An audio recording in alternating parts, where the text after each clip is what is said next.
Jsme v Sedlčanech na Macík Offroad 2008 a dneska tady budou asi samý mackové, jasný.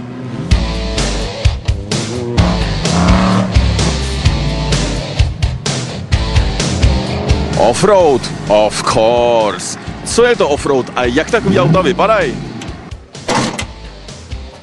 Myslím si, že tady tyhle ty závody byly o offroadových autech, ale jak vidíte na některých autech, tak to směřuje trošičku jiným směrem, protože většina aut už připomíná buginu a jenom velice vzdáleně to připomíná offroadový auto, který se normálně pohybuje po normálních i silnicích.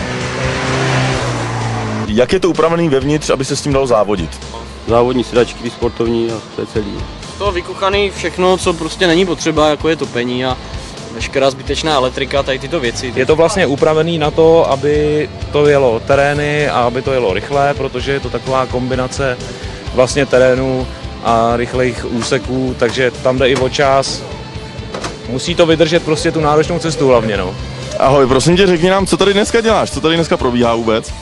Tak jsem šel okolo, zrovna jsem byl v kuchyni, tak jsem řekl, půjdu se podívat do těch Sedlčan a najednou tady vidím takový pěkný auta, je tady závod a toho závodu se aktivně účastní. Jaký jsou pravidla závodu?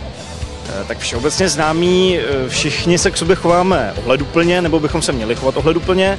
To znamená, že třeba při neúměrném kontaktu mezi závodníky jsou postižení diskvalifikovaní. Samozřejmě, když někdo vyletí z tratě a potrhá to vyznačení, tak taky nenabourává se do sebe, vzájemně se lidi pomáhají a tak dále. Jinak cílem je za určitou dobu najezdit co největší vzdálenost své kategorii.